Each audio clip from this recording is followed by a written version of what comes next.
Guillaume Dandelot, bonjour. Bonjour. Alors tout le monde connaît le Haut-Königsbourg, mais sur votre site, on découvre qu'il n'y a pas moins de 90 châteaux forts en Alsace, d'Alton Castle à Vinec. Est-ce que les Alsaciens aiment leurs châteaux ? Je crois que les Alsaciens aiment beaucoup leurs châteaux, mais qu'ils ne sont pas finalement conscients de cette richesse, parce que ça en fait une des régions où il y a la plus grande densité de châteaux forts. Et c'est vrai qu'il est important de les découvrir au-delà de ceux qui sont les plus connus. Alors aujourd'hui, vous leur demandez de le prouver en aidant financièrement à la création d'un site internet mettant en valeur ce patrimoine parfois méconnu, vous l'avez dit.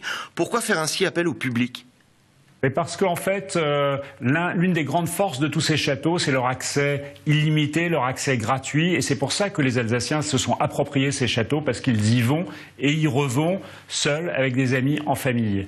Et donc, on a voulu, nous, créer, pour les aider dans ces promenades, pour les aider dans leur curiosité, un site qui leur permette d'avoir beaucoup d'informations. Et c'est important parce que, comme on dit, accès gratuit, souvent sur place, il n'y a pas d'informations.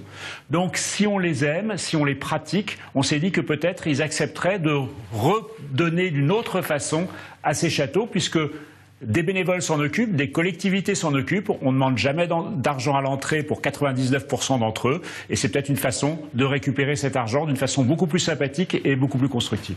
Alors vous l'avez dit, des dizaines d'associations œuvrent déjà en Alsace pour la sauvegarde et la promotion des châteaux forts. Et certaines ont déjà un site. En quoi votre initiative est-elle un plus ?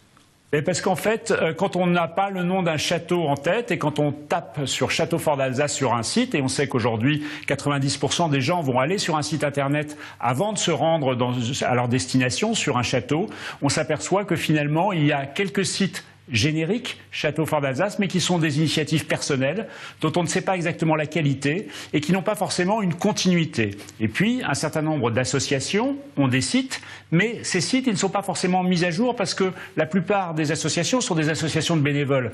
Ce qui fait marcher les bénévoles, c'est l'envie de consolider, c'est l'envie d'entretenir, mais ce n'est pas forcément l'envie de communiquer avec notamment ces techniques qui peuvent leur paraître un peu différentes de celles qu'ils ont eux-mêmes.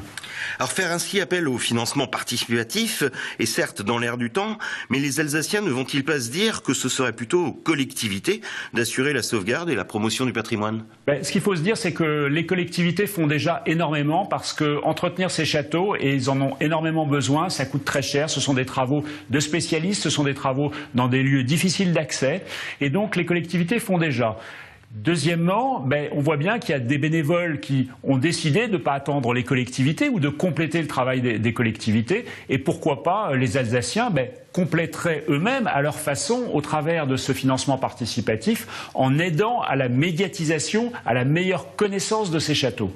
Pour eux-mêmes, mais aussi pour tous les promeneurs qui viennent de l'extérieur de l'Alsace et qui ne sont pas du tout conscients de cette réalité et de cette importance des châteaux. Guillaume Dandelot, merci.